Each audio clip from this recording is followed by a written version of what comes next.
What's going on, everyone? Welcome back to another episode of the JT Sports Podcast. I'm your host, JT. Got a really exciting episode for you guys today. We're going to be discussing how improved will the Giants' offense be this upcoming season. If Tua Tagovailoa stays healthy, how far can the Dolphins go? Why more NFL running backs need to be like Deebo Samuels?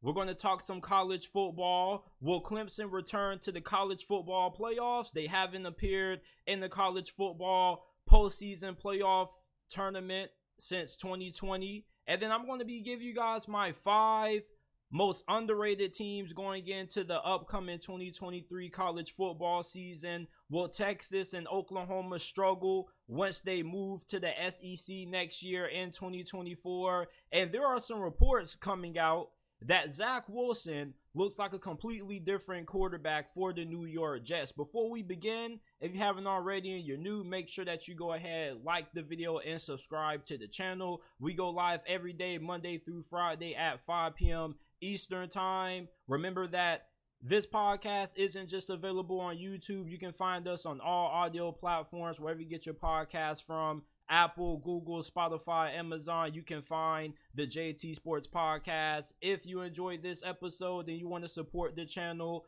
leave us with a 5-star review. We will greatly appreciate it. We are trying to get to 100 5-star reviews before the start of the NFL and college football season. So make sure to go ahead, give us a 5-star review if you want to support the channel and you enjoy the content. How improved do you guys think the New York Giants offense is going to be this season?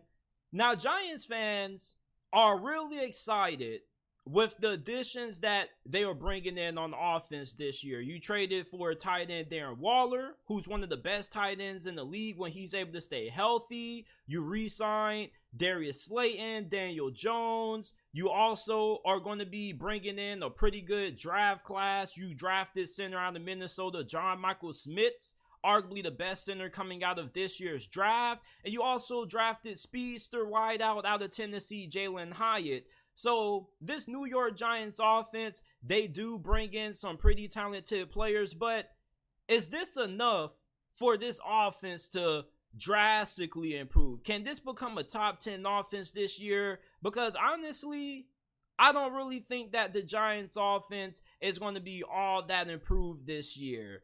Yeah, Darren Waller is a phenomenal tight end when he's healthy. Keyword, when he's healthy. Something that he hasn't really been able to do is stay healthy over his last couple of seasons with the Las Vegas Raiders. I think that was a big reason why they were willing to part ways with him. And then you sign Parris Campbell, which, yeah, he's a solid player, but last season was the best year that he's had since he got drafted by the Indianapolis Colts. And I don't really think that Parris Campbell really makes the New York Giants wide receiving core better than what it already was. And you look at their current receiver room right now, you got Isaiah Hodgins, Darius Slayton, you got Parris Campbell, you got Wan'Dale Robinson coming back. But is this really a wide receiving core that's playoff caliber? You went to the postseason last year with a wide receiving core that was not that great. But are you going to be able to do the same thing this season with a better schedule, playing against better competition? We saw what happened to the Giants when they played the Philadelphia Eagles. They got smacked. If the Giants are going to be able to make it back to the playoffs this year, this wide receiving core needs a little bit more talent, or they need some more production. Darius Slayton, Isaiah Hodgins, those guys are okay, but they're not guys who are going to be able to get you through a complete season, giving you consistent play. And Brian Daboll is a fantastic coach, and he's really good with the schematics and the X's and O's aspect of the game. But when you are playing against a tough schedule with teams that not only have more talent than you, but have just as good coaching as you, the team that not only is going to have as good as coaching as what you have, but has the more talented team, is going to win the majority of times. Daniel Jones could regress this year. Giants fans, I think, are trying to force themselves to fall in love with Daniel Jones based on the fact that they went ahead and they re-signed them to a lucrative deal. but also because of how he played last year. And Daniel Jones played okay last season. He played solid. He played good enough. Is he going to be able to elevate to an elite quarterback this year? I don't really know. I think that we're starting to see Daniel Jones hit his ceiling. And you got to wonder if last year was a one-hit wonder for Daniel Jones. He still has a lot more to prove this year. Going against tougher competition, now having to live up to somewhat of having expectations now because of the money that he's going to be paid on an annual basis. I don't think if I really trust Daniel Jones to be able to continue to give the Giants consistent play year in and year out with the supporting cast that he has. They don't have an elite wide receiver. They have Darren Waller, and Giants fans do have a right to say that Darren Waller makes this offense a little bit better, but you don't know if he's going to be able to stay healthy. And with his injury history, I don't think it's a matter of if he can stay healthy, but when he will get injured. And then Saquon Barkley, even if he does play this year, your wide receiving core still isn't all that great, and it's a passing league. Look at the 4 teams that were in the conference championship last year. Kansas City, they didn't have great receiver play, but they had good receivers who were able to step up. They also had Travis Kelce and a really great offensive line and a fantastic quarterback and Patrick Mahomes. Joe Burrow has the best receiving core in the NFL. The Philadelphia Eagles have one of the best receiving cores in the NFL. The San Francisco 49ers got a 3-headed monster in their passing game with Deebo, Brandon Ayuk, and George Kittle. And the New York Giants, they have Darius Slayton, Parris Campbell, Isaiah Hodgins, and Wan'Dale Robinson. And Wan'Dale Robinson had a really good rookie season. But I don't think that the Giants, from a skill position standpoint, have enough juice on offense to be a playoff team. Is their offensive line going to improve this year? That's also a big question that we have about this offense. Now, you know that your left tackle situation is pretty good with Andrew Thomas, one of the best left tackles in the game, but right tackle, we don't really know if Evan Neal is going to take that next step in development. You're hopeful that he takes that next step if you're a Giants fan, but he was really, really shaky last season. And your offensive guard positions, I think they're a little bit more to be desired. Now, at center, I think you are going to be really good there with rookie John Michael Schmitz. This dude was a fantastic prospect coming out of this past year's draft. He could have been a late first-round pick in some people's eyes with how good he is. But this offensive line is still really sketchy. Even when you do have Saquon Barkley, I don't know if him and Darren Waller completely make this team a lock to make it to the postseason with what they're kind of lacking at receiver compared to the other teams in this division. Even the Washington Commanders have a better receiving core than the New York Giants. Jahan Dotson, Terry McLaurin, and Curtis Samuel is way scarier than what the New York Giants have starting at wideout this year. The Philadelphia Eagles, the Dallas Cowboys all have better receiving cores and more talent on offense than what the New York Giants are bringing into this upcoming season. I don't think the Giants offense is going to be better than what it was last year. I don't think it's going to improve that much, and I think there's a small chance or an average chance that this Giants offense kind of takes a step back in 2023. These receivers aren't bad, but they're not great. And the Giants, at least based on what they look like on paper, are the most least talented offense going into this division this season. So I don't think this Giants offense has improved at all. And the reason why I had to bring this up is because Giants fans are, bragging about the additions that they made over this offseason. And judging by the offensive acquisitions that they've brought in, their offense still looks kind of mid. Just keeping in the stat. Be honest, dude. Parris Campbell, Isaiah Hodgins, Darius Slayton really scare you? I mean, yeah, I love Darren Waller, but is he going to be able to stay healthy? I don't think the New York Giants offense has gotten as better as what a lot of Giants fans are trying to push out there. I don't think this offense is really going to improve at all this year. And if they do improve, I think it would be small improvements. You don't really have an elite receiver. Your offensive line is still a work in progress. And I think Daniel Jones is now starting to hit his ceiling. But you guys let me know how you guys feel about the New York Giants offense and how improved you feel this offense would be in 2023. If Tua Tagovailoa stays healthy, how far can the Miami Dolphins go this year? Now, this is all speculation that Tua Tagovailoa can stay healthy for the whole entire regular season this year for Miami.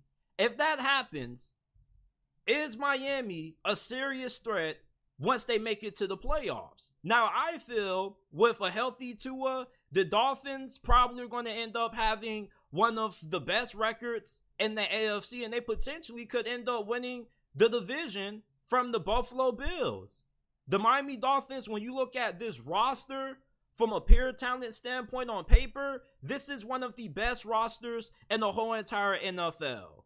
You got the fastest offense in the NFL with Tyreek Hill, Jalen Waddle, Chosen Anderson at wide receiver, Raheem Mostert, Devin A-Chain at running back.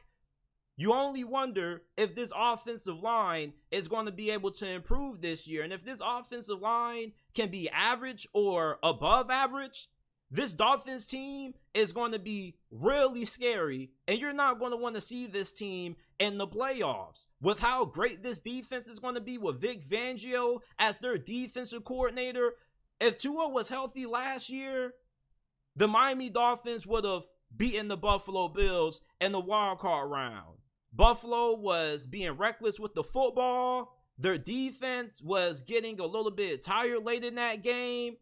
Tua plays last year in that wild card round, loss against the Buffalo Bills. I think that ends up turning into a W for the Dolphins, and they knock out the Bills in the first round. So imagine how far this team can go this year with what they've brought in to improve this defense with Vic Fangio. His defenses have been implemented by half of the defensive coordinators currently employed right now, and there are a lot of defensive minds who come from under his coaching tree. The Dolphins' run game probably will need to improve, but I believe that it will. I don't think the Dolphins' run game is bad. I think that Mike McDaniel has a tendency to get a little bit one-sided with his play calling. I think he can become a little bit pass-heavy at times. But the Miami Dolphins, if Tua stays healthy, this is a team that most definitely could look to challenge Kansas City, Cincinnati, and some of the top teams in the AFC. There's a reason why a lot of people are labeling the Miami Dolphins dark horse Super Bowl contenders, because they're a Super Bowl sleeper. This roster is mega talented. This is a top 5 roster that the Dolphins have going into this year. And it doesn't really matter how strong their schedule is or not, because they still are going to be able to beat the majority of teams that they play as long as Tua can stay healthy. That's the really big thing when it comes to Tua. Tua is a top 10 quarterback in my eyes. He doesn't have the strongest arm. He may not be the most athletic, but he's one of the most accurate quarterbacks in the league. And plus, he throws a fantastic deep ball. I see a lot of people on social media trying to make it seem like, oh, Tua isn't good throwing the football deep. Well, tell me why he was one of the most accurate deep ball throwers from the 2022 season last year. Not just that, but you see every time Tua throws a deep ball on social media, there's people trying to say it was underthrown. Tua Tagovailoa gets way too much hate for somebody who is a really good quarterback. He's not elite, but he is really good. He's a top 10 quarterback. I rank him 7th or 8th on my quarterback rankings. And if you can get him healthy going into the playoffs, the Dolphins have a great chance at being able to make it to the Super Bowl. This roster is good enough to compete with Kansas City, Baltimore, Cincinnati. You can name any of the top teams in the NFL going into this year, and there's no way you can deny that the Miami Dolphins have a roster that is not even more talented or just as talented as said team. Their roster is just as good as the Philadelphia Eagles. The only thing the Dolphins have that the Eagles don't is a great offensive line. That's about it. So there is nothing that really separates the Dolphins from the top contenders in the NFL from how good they actually are. The Dolphins, if they can keep Tua upright all year and he can stay at 100% going into the postseason, this is a really dangerous team. And whoever you root for, if your team makes it to the playoffs this year, I don't think you want to see Miami, especially early. This team has a lot of speed. They got a lot of talent. They're going to be incredibly well coached.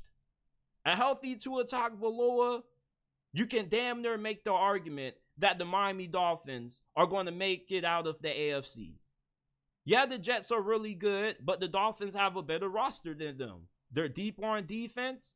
Same thing with offense. It's just that you don't know how either team's offensive line is going to perform. The Buffalo Bills, I think that the Dolphins have a better roster than them. And then you look at the New England Patriots. I mean, come on, man. Is there really a team in the AFC that is just far more talented than what the Miami Dolphins are going into this year? Because I don't think there is one.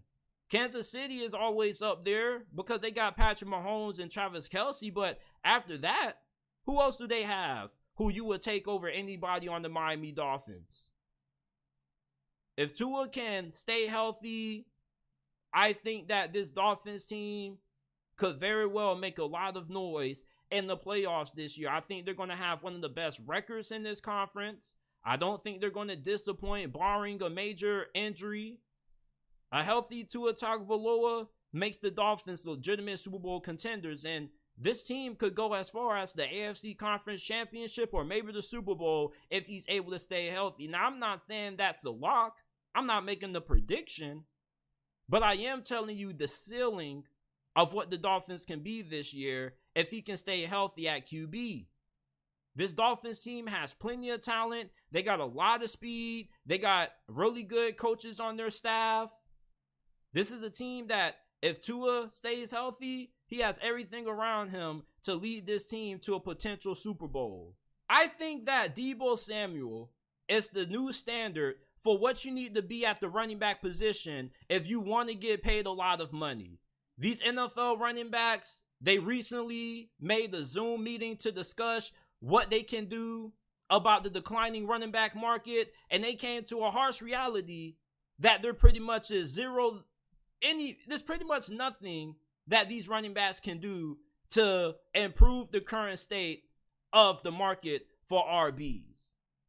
But I do think if you're an upcoming running back and you're in high school, college, or if you're in the NFL right now, you're wondering, what do you need to do to have a little bit more leverage when it comes to getting paid and getting more money? And I think you need to look at Deebo Samuel. Deebo Samuel, he is getting paid $71.55 million over the course of 3 years with his new contract that he signed last offseason. And he's making on average $23.8 million a year. And he's not just a receiver, but he also is utilized as a running back. The new position that they are giving Deebo Samuel is wide back. They're calling him a wide back, which is kind of like a hybrid receiver / running back. And Deebo Samuel, with him getting $23.8 million a year, when you compare that to the highest paid running back, which is Christian McCaffrey, he has him beat by a pretty big margin. Christian McCaffrey's making $16 million a year. So Deebo Samuel, if you look at his contract and where he ranks up amongst running backs, is not even close. He's getting way more money than them. And then when you look at what he's getting paid compared to the other receivers out there, he's the 7th highest paid receiver entering this season. So Deebo Samuel has a contract that makes him pretty much the highest paid RB and the 7th highest paid receiver due to his skill set, his ability to not just be a great receiver, but he also can be a really good running back when you decide to line him up at that position. More running backs need to have a Deebo Samuel kind of skill set. That's why I said a couple of days ago that I believe Bijan Robinson and Jahmyr Gibbs are going to evolutionize the running back position in the NFL. Those guys aren't just talented running backs. They also are really good as receivers. They can run really good routes. They can beat press coverage. Bijan Robinson and Jahmyr Gibbs, with how successful they are eventually going to be, they're going to set a new standard and a new precedent for the running back position. If you're a running back that is a little bit similar in skill set to Derrick Henry, Josh Jacobs, you're not going to be able to demand top money because you don't have versatility. You have to be utilized in multiple different ways in order to demand big money. It's a passing league. It's 2023. It's not 1994. It's not 2005 where the running back position was pivotal to having success on offense. It's a passing league, and therefore, if you can't be effective in the passing game, you're going to limit the amount of ways that a team can use you, which is ultimately going to make you more replaceable. There's plenty of running backs who you can hand the football off to, and they can be really good and give you good production being north and south runners. But if you can bring more to the table, like Deebo Samuel or even Christian McCaffrey, being able to line up wide and not just be a great running back, but a threat at receiver, you bring more value to yourself, which makes you harder to replace. It's hard to find running backs that have great route running and can play receiver. More running backs coming into the league need to have a skill set like Deebo Samuel or even Le'Veon Bell. I think Le'Veon Bell is somebody who doesn't really get talked about enough for how much of a trailblazer he was at the running back position for Pittsburgh. He was also utilized as a receiver as well, and he was good enough to be compared to a wide receiver too. That's why he was asking for so much money. And for running backs like Austin Eckler, who may have a little bit of a similar skill set to Deebo Samuel, you got to be able to stay healthy, and you also got to be young. Austin Eckler is getting up there in age. An age where most running backs start to decline, so that's why he's not getting money. Saquon Barkley, he has a little bit of an injury history. And Josh Jacobs, I don't know why he hasn't been paid yet. But none of those guys that I just mentioned, outside of Austin Eckler, has a skill set that's even remotely close to what Deebo Samuels brings to the table. The running back position has changed. These running backs can get mad and complain about what they feel they should be getting paid all they want to. But if you don't make a team realize how valuable you are with your versatility, they're going to view you as a easily replaceable, player. The players that are able to get the most money at the running back position are going to be the running backs that are able to be versatile, that can impact the passing game in a major way, like Bijan Robinson and Jahmyr Gibbs are going to be. Those guys are going to be new trendsetters for the running back position. Bijan Robinson, he was underutilized a little bit at Texas by Steve Sarkisian because you can line him out wide and he runs incredible routes. And seeing Bijan Robinson or Jahmyr Gibbs in the open field against a defensive back in the open field, who do you think is going to win that matchup 9 times out of 10? They are running backs, so of course they're going to be good after the catch. And one thing that separates Deebo Samuel from the other players in the league is how good he is after the catch. This dude is super physical, and he's also super big for his size, for his position. You don't really see receivers that have Deebo Samuel's kind of skill set after the catch, and you don't see running backs that have his kind of skill set when it comes to running routes out of the backfield. If you're an upcoming running back, you need to have a Deebo Samuel-like skill set if you want to get paid a lot of money. Because if not, you're going to be less valuable. And the team is not going to view you as a big long-term, piece to their success. If you're somebody who can impact this game in several different ways, like Christian McCaffrey can or Deebo Samuel can, then you bring more value to yourself, which gives you more leverage in contract negotiations for getting more money. And Deebo Samuel isn't even that good. As a matter of fact, I think he probably is the most overrated player in the NFL. The 49ers gave him all that money after one all-pro season. And look what happened to him last year. His production dropped, and he also struggled to stay on the field with injuries. So these running backs talk about how they can't get paid, and the biggest factor against them is that, oh, well, they can't stay healthy long term, but yet Deebo Samuel is making $23.8 million a year, being able to play both running back and receiver. If you're a running back, you need to go out there and hit that damn jug machine and get those hands right, and go to a receivers coach that can improve your route running and your footwork and make you a weapon. You don't just need to be a great running back anymore, people. You need to be a weapon. You need to be one of those players that just cannot be taken off the field because you can do everything. Oh, take him out at running back and put him in at wide receiver. That's what Arthur Smith is going to be telling B. John Robinson. He's going to be like, let's put Tyler Algier out there and move B. John Robinson to the slot. Or let's move him to the outside. You see how hard it is to take a player off the field that can do so much? That's a Swiss Army knife compared to a guy that's like a Nick Chubb, a Derrick Henry. Once you get ran to the ground, that's it. Meanwhile, if you can bring a little bit more value elsewhere, you can be able to extend your career because you're going to have an additional role. Pass catching backs don't decline as fast as running backs that are getting 20, 25 carries a game and running the football up the middle through these treacherous defensive lines. Running backs need to be more like Deebo Samuel. I think Deebo Samuel is kind of a little bit of a trailblazer. He's not labeled as a running back. He's technically a wide receiver that possesses a running back skill set, but he's playing this new position that people are calling the wide back position, which allows him to go to the 49ers and be like, hey, you can't just pay me like a running back. You got to pay me like a top receiver also. I run routes good as a wide receiver. I'm one of the best at my position. And I also was really good when I had the ball in my hands as a ball carrier. Pay me.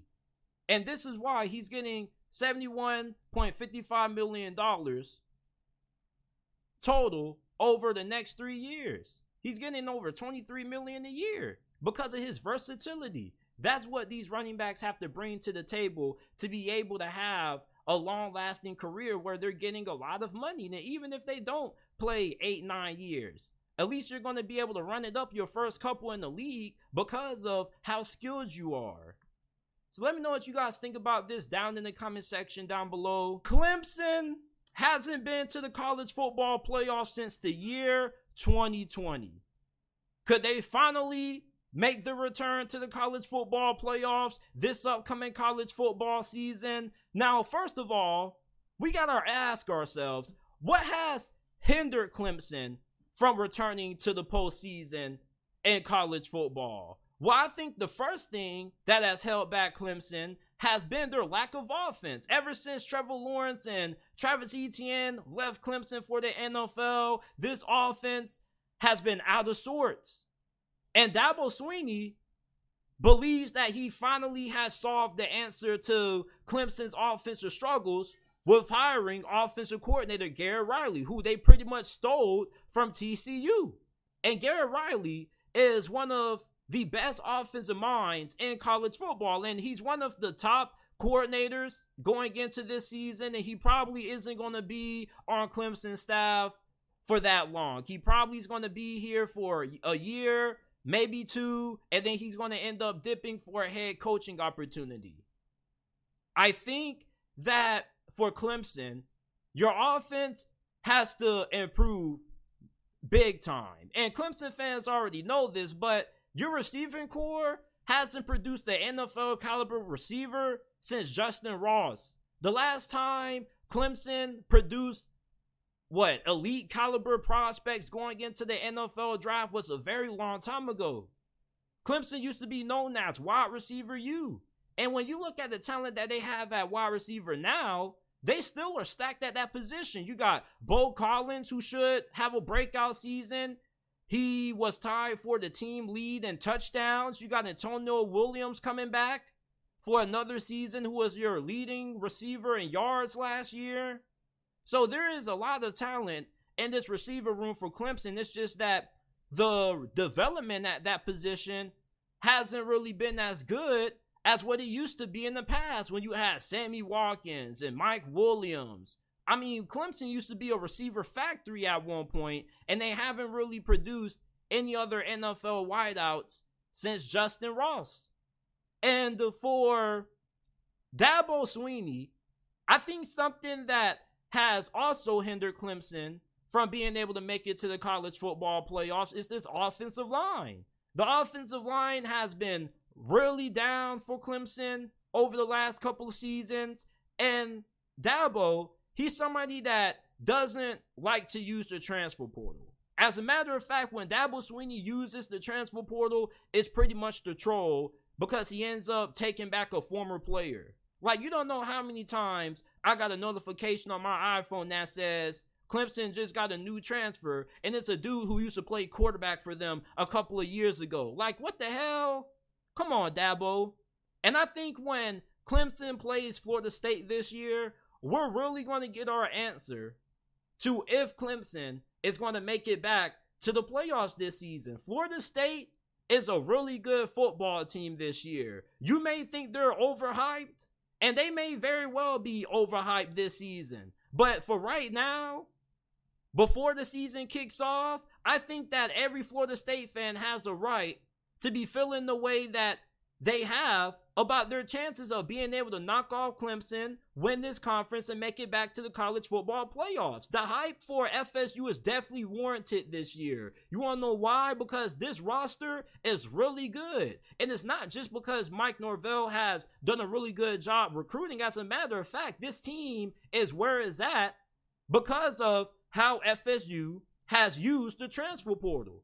The transfer portal gave FSU Jordan Travis, Johnny Wilson, Jaheim Bell, and some of the best players on this team. Meanwhile, you look at Clemson, you done had holes at offensive line and at receiver for the last couple of years. You struggled to develop those positions.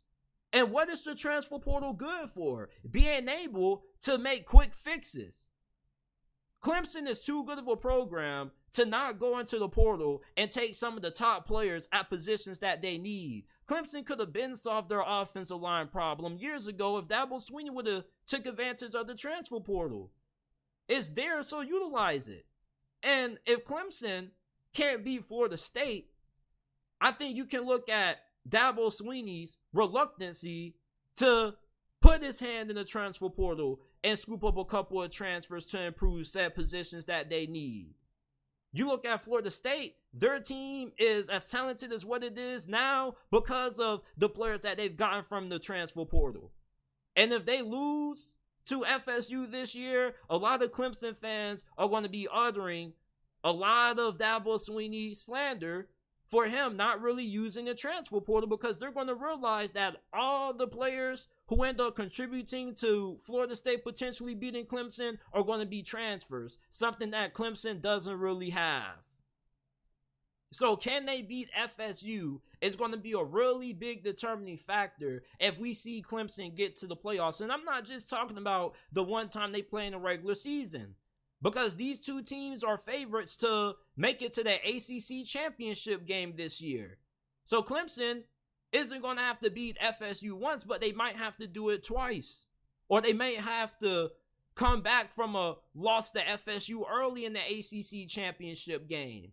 Clemson going against FSU this year is one of the biggest matchups in college football because it's going to tell a lot about Clemson's football program and what adjustments Dabo Swinney needs to make to get Clemson back into the national championship picture.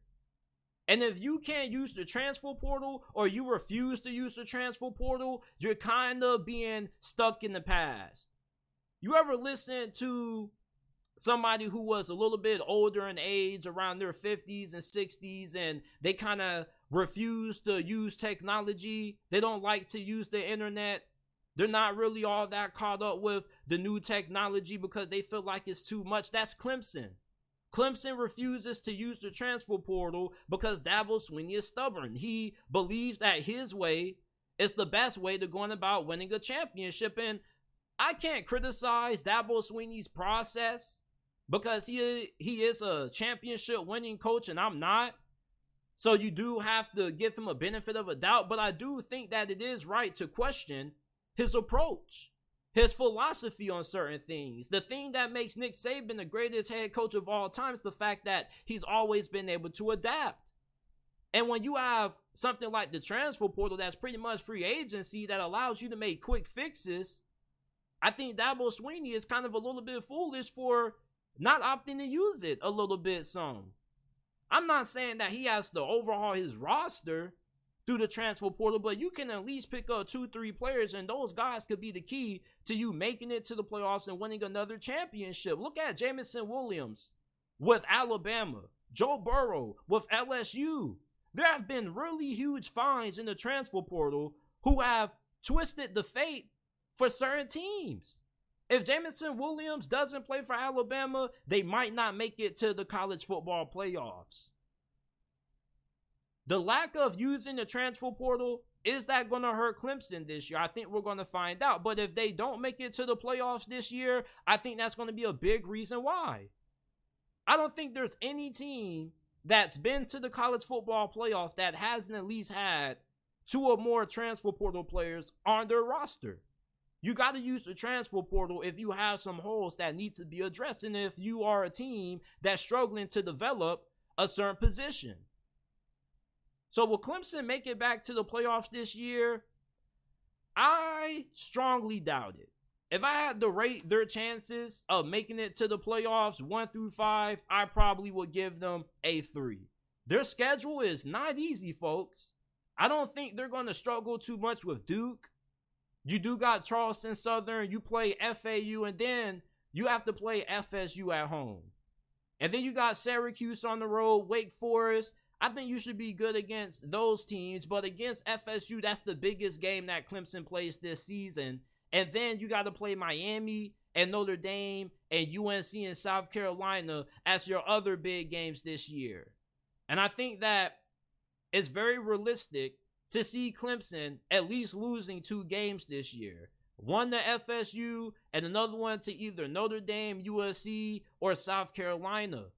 Clemson isn't the team that they used to be up front on the offensive line. This used to be a team that not just was known for great defensive linemen, but they also produced really good offensive linemen. And Clemson hasn't developed the offensive line position really well, and neither have they done with receiver. I don't think Clemson is going to make it back to the college football playoffs this year. I think they're going to lose to Florida State, and they're going to realize that, hey, if we want to be able to compete for a national championship, we got to be able to utilize the transfer portal to make quick fixes at positions that we need. I think that Dabo Swinney's reluctancy or stubbornness to take advantage of the transfer portal is going to leave Clemson in the dust, and FSU, meanwhile, is going to beat them, capitalizing on something that they refuse to do. Now, I don't know why they refuse to use the transfer portal. Maybe it's because of, morals or, other things. But the transfer portal, teams that have been able to make it to the college football playoffs have taken advantage of it, and Clemson is not. I want to talk about my 5 most underrated teams entering the upcoming 2023 college football season. Now, these are teams that not only do I feel are being a little bit slept on by people in terms of how good they expect them to be this season, but also teams that I feel have a little bit of some skeptical over-under win totals that I feel people could cash in on, taking the over on.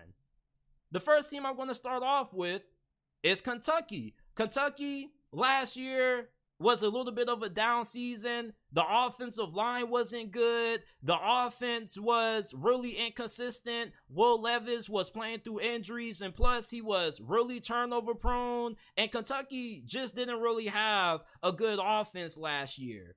Now they bring back their offensive coordinator in Jalin Cohen, who spent 1 season back with the Rams.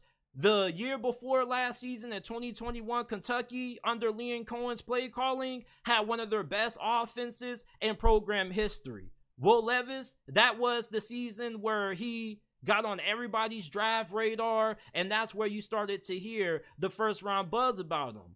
Liam Cohen leads for 1 year, and Kentucky's offense is just all out of sorts. I think this offense is going to improve with him returning as offensive coordinator. And plus, they got Devin Leary, former NC State quarterback, out of the transfer portal. Now, if you don't know who Devin Leary is, you need to go look him up and look at his numbers, because he was pretty much the best quarterback in the ACC when he was healthy for NC State.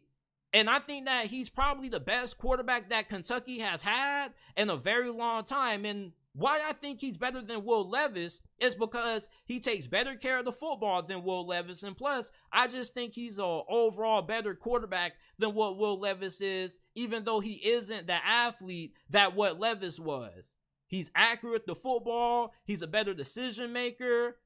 Plus, the offensive line for Kentucky is going to be better this season. So Devin Leary should end up being one of the 5 best quarterbacks in the SEC this year. This offensive line should improve. Kentucky's offensive line normally is one of the best in college football. They call it the Big Blue Wall for a reason, but we didn't see the Big Blue Wall last year. Now, they had some injuries. They had some young guys who were playing a little bit out of position. They got guys coming back now who are going to be more experienced. They got a couple of really good guys who are going to be starting on that offensive line. And what has me excited the most about Kentucky is this wide receiver. This wide receiving core that they have, I think it's going to be one of the most underrated in the SEC this year. You got 2 really good sophomore receivers, Dane Key, Berrien Brown. Both of these receivers were 5-star guys coming out of high school, and they had some pretty solid true freshman seasons. And if this offensive line improves, plus with how good this defense should be, because Kentucky normally does have a really good defense, they should have a really good front 7. Their secondary is a little bit of a concern, but overall, Mark Stoops just gets a lot out of the defense. So this offense improving this season with their offensive coordinator coming back, getting Devin Leary from the transfer portal, I think that Kentucky is going to be really good this season, and I think they're being incredibly underrated. Vegas has them with an over-under win total of 6.5, but I think they can easily get to 8 wins this year. Maybe 10. Kansas comes in at number 4. Yes, people, Kansas. We're not talking about college hoops. We're talking about college football. A lot of y'all quickly forgot about Kansas. Out of their starting quarterback, Jalin Daniels, got injured. Before he went down with that injury, Kansas was 5-0, and he was a legitimate Heisman contender. Now, with him coming back and them returning 91% of their offensive production from last year and 80% on defense, this is going to be one of the better teams in the Big 12 this year. And I think that they have a really good chance at being able to win this conference this year. We keep hearing about Texas, Oklahoma, and Kansas State's chances of winning the Big 12 this year, but Kansas is being really overlooked. Now, I don't think Kansas has been getting a lot of disrespect. I do think that people feel that Kansas is going to be a solid team this year. A lot of predictions that I've been seeing have them at 8 wins, but this team could be way better than 8 wins. This could be a potential New Year's 6 bowl game kind of team. Lance Leopold has done a really good job turning around this program, and this roster is really good. They're going to have a really fantastic offensive line. This defense should be better than what it was last year. Kansas is being severely slept on this year. I think they have the 3rd best chance to win the Big 12 this year, behind Texas and Kansas State. I think they got a better shot at winning this conference than what Oklahoma does. I think that Oklahoma, their roster still is a little bit of in flux. I like Kansas. They got a great quarterback, one of the most underrated quarterbacks going into this season, and one of my sleeper picks to win the Heisman Trophy this year. So Kansas, I think, is really being overlooked by a lot of people. You look at the fact that, yeah, they started out hot, but then they ended with the 6-7 record. But you got to look at the injury to Jalin Daniels. When he's healthy, this is a really scary team. And with everything that they have coming back, this could be one of those storybook kind of seasons for Kansas Because every single year in college football, you guys already know who follow the sport, we always have a team or two that kind of comes out of nowhere. They become the college football sweethearts that everybody roots for, like TCU last season. Kansas could very well be one of those teams. Look out for them. Do not sleep on the Kansas Jayhawks when it comes to college football this year. Arizona comes in at number 3. Now, I'm a little surprised that nobody, and I mean absolutely nobody, is talking about how Arizona could potentially have a breakthrough season. And it's funny how everybody's talking about Texas Tech breaking through, but you look at what Jedd Fisch has done at Arizona so far, they have a really good future ahead of them. They got an over-under win total of 5.5. Some websites have them at 5. But I think that Arizona is most definitely a bowl caliber team. And I have them winning around 7 to maybe 8 games this year. First of all, you're going to have one of the better quarterbacks in this conference in Jayden Delore, who is really overlooked. We know about Shedeur, we know about Bo Nix, Michael Penix, and Caleb Williams, but Jayden Delore is a really solid quarterback. He can extend plays. I think that he's pretty accurate with the football. And even though they did lose one of their best receivers to USC, they still have a really crowded wide receiver room that has plenty of talent. So this is going to be an explosive offense. Now, they probably won't play much defense. As a matter of fact, out of all the teams that I have on this list, they probably have the worst defense out of all of them. But they did use the transfer portal pretty heavy to address that side of the football. They got a lot of transfers on that side of the ball, including former Oregon transfer Justin Flo, who's going to be starting at linebacker for them this year. So Arizona, even if they don't have a good defense this year, once again, I think that this offense is good enough for them to win 6-7 games. And if they can get solid or serviceable defense this year, this could be an 8-win team or more, because their offensive line is really good. You just got to figure out what are going to be your weaknesses on defense and find out how to address them. And I think Arizona potentially could be an 8-win team or better. But if I had to give you a realistic prediction for Arizona, I got this team winning 7 games this year. And I think they deserve to be on this list with the fact that they only have a win total of 4.5 to 5. Keep your eyes out on Jedd Fisch and the Arizona Wildcats football program, because I believe that they're a team on the rise. Texas A&M is coming in at number 2 now. You're probably saying that I'm cheating for putting Texas A&M on this list, because I don't think anybody's sleeping on Texas A&M for real. I don't see too many people who think that Texas A&M is going to have another season like what they did last year. But the reason why I got them on this list is because, yeah, people think they're going to be solid, they're going to bounce back, but I think Texas A&M is going to be able to challenge for the SEC West this year. And I don't mean they're going to be competing for 3rd place or 2nd place. Like, I legitimately believe that they are good enough to be able to compete with LSU, Alabama, and potentially win the SEC West this year and face off against Georgia in the SEC championship game if the Bobby Petrino hiring works out. You guys are sleeping on Texas A&M. This was a team that had one of the best rosters in all of college football last season. They were the 4th most talented team in college football in 2022, according to the 247 Sports Team Talent Composite Rankings. You forget that Texas A&M has brought in some of their best recruiting classes in school history over the last couple of years. Most of those guys are still on this squad. They're going to have an incredible defense. Their defensive line is going to be scary. If you thought that Georgia had some monsters on the defensive line, wait until you start seeing guys like Shamir Turner start to break out this year. Their offensive line is experienced. They got plenty of talent at receiver and running back. Connor Wigman showed a lot of promise during his freshman season. And Bobby Petrino is somebody who's been around the block for hell of years. He turned Lamar Jackson into a Heisman Trophy contender. Ryan Mallett was really good. RIP to him.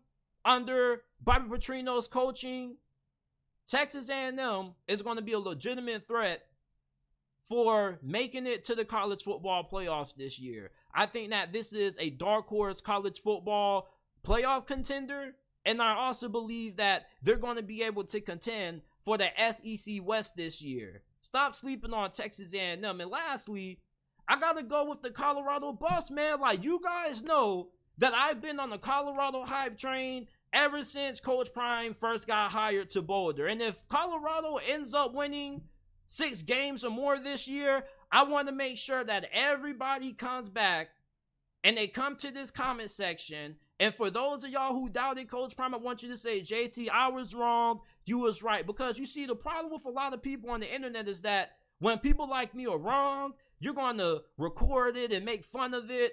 But when people like me are right, you're nowhere to be found. So I want to make sure when Colorado wins more than 3 games this year, that everybody knows where to find me. Like Coach Prime says, I'm not hard to find. You got Shedeur Sanders, one of the best quarterbacks, not just in the Pac-12, but in college football. You got people who are trying to say, oh, Shedeur Sanders was good in the FCS. He's going to struggle at a tougher division. He's going to struggle in a tougher conference. Like, you make no sense.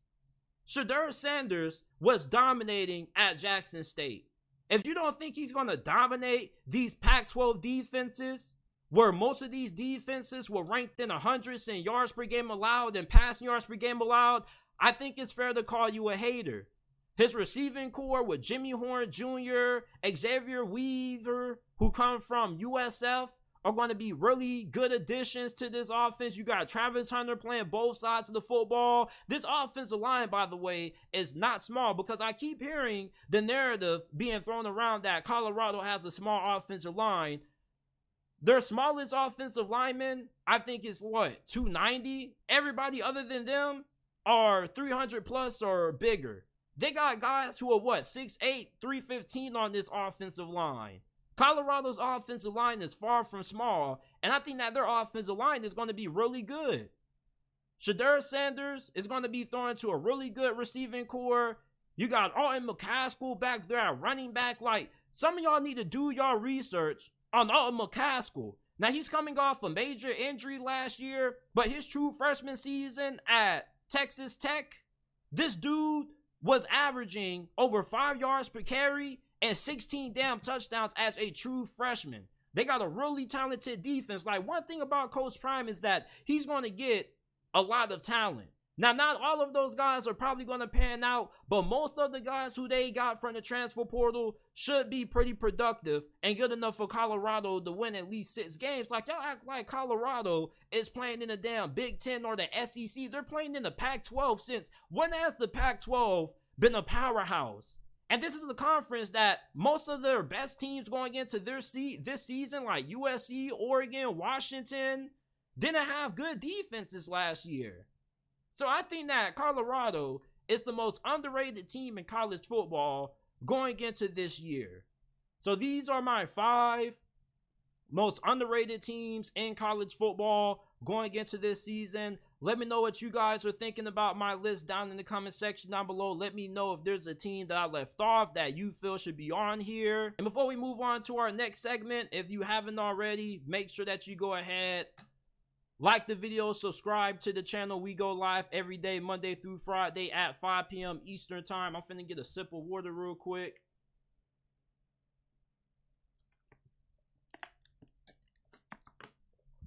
My guy, the Ghost of Judah Tribe says Colorado sucks. Look at their last 5 games. They're going to get their heads smashed in.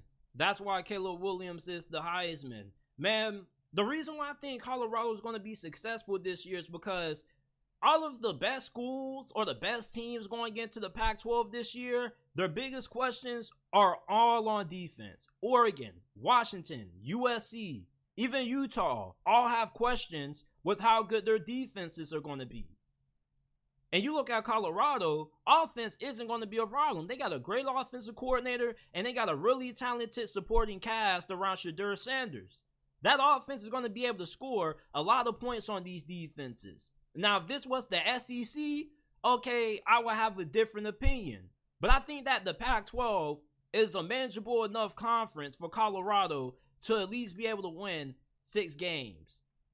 If you're enjoying this episode of the podcast, go ahead and leave us with a 5-star review. Remember that we're not just available on YouTube. You can find us on all podcasting platforms, Apple, Google, Spotify, Amazon, wherever you get your podcast from. You can find the JT Sports Podcast. Leave us with a 5-star review if you support the channel and enjoy the content. I've been seeing a lot of people on social media over the last couple of weeks, especially on Reddit, saying that Texas and Oklahoma are going to struggle when they get to the SEC. Like, listen, Texas and Oklahoma are 2 programs that, as long as they have the right head coach, they're going to be able to survive in the SEC. All right, especially a school like Texas. And I believe in Steve Sarkisian. Now, I don't know about Brent Venables, but I believe that Texas is going to be perfectly fine making the transition to the SEC. First of all, they recruit at a really high level. They got the future of their quarterback situation secured. And then you got Steve Sarkisian, who is a really bright offensive mind. And I think that he is now starting to hit his strides as a head coach. Now, he's been around the block a little bit, but sometimes it takes a little bit of failure to turn into somebody who starts to turn things around and starts to become an achiever. Steve Sarkisian, I have a lot of faith in him as the head coach of the Texas Longhorns going into the SEC. I feel like Texas is going to be competing for one of the top spots in the SEC when they arrive. They already have one of the best rosters in college football going into this season. Imagine how good they're going to be with the added cycle, being able to use the transfer portal and the recruits that they're going to bring in, because they are once again having another really good recruiting class.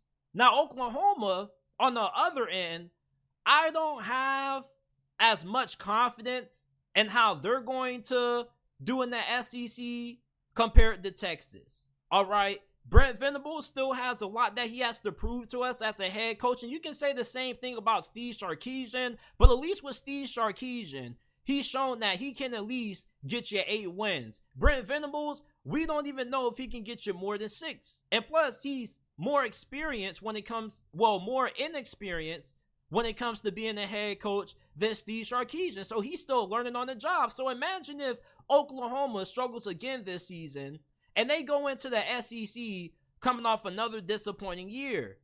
The pressure is really going to be on Brent Venables, and plus he's still going to be learning. And learning in the SEC is really tough, especially when you're not only going against some of the best teams in college football every week, but you're also going to be coaching up against some of the best coaches as well. Oklahoma, they have recruited at a high level, which does gives me a little bit of confidence in Brent Venables moving forward. And I'm not saying I don't believe in Brent Venables at all. As a matter of fact, I believe that Brent Venables is going to work out at Oklahoma, but I'm not super confident about that. I have faith in Brent Venables. I like Brent Venables as a coach. I am impressed with how well he was able to recruit last year, but you still need to see that success translate on the field.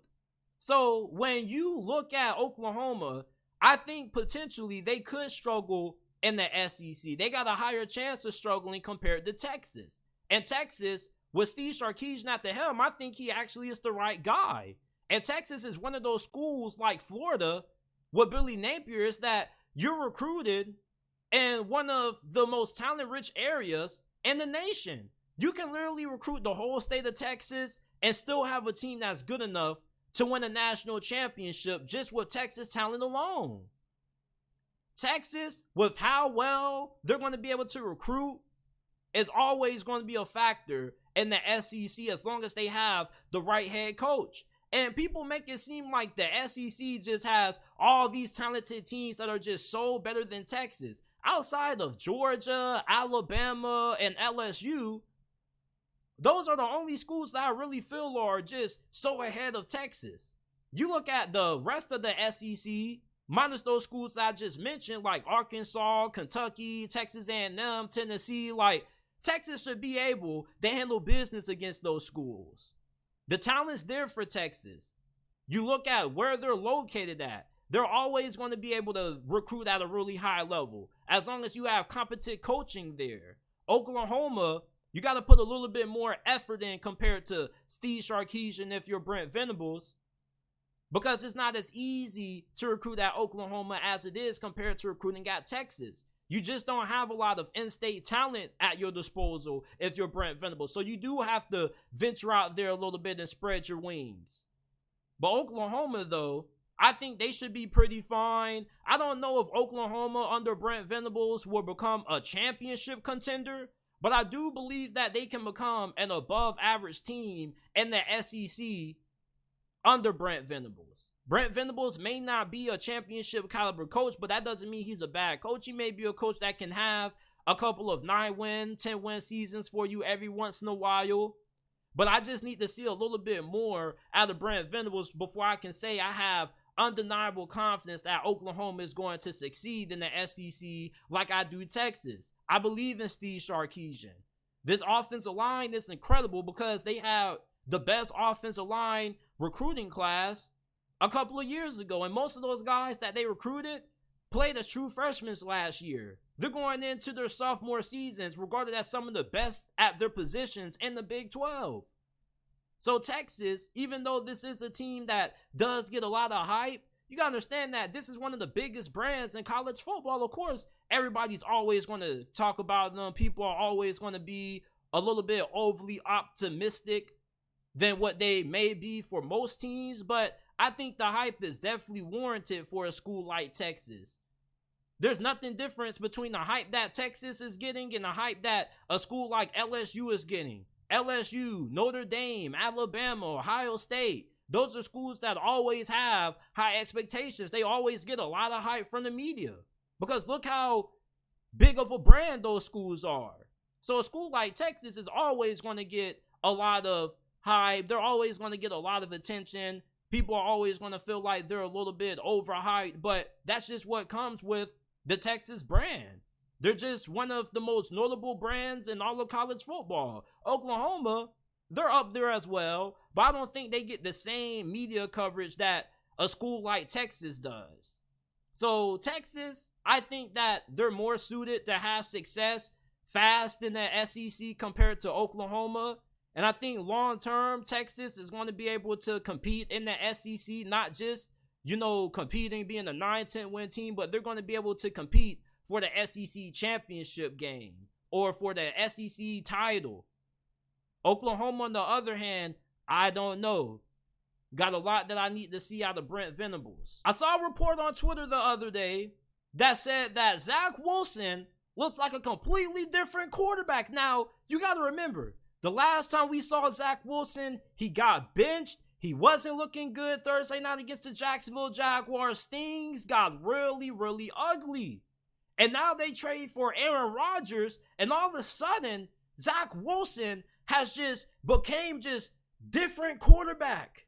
Like, you don't even recognize Zach Wilson if you read this report. So, NFL Rookie Watcher on Twitter, go ahead, give him a follow. He tweeted out Zach Wilson has reportedly looked like a different QB since Aaron Rodgers arrived.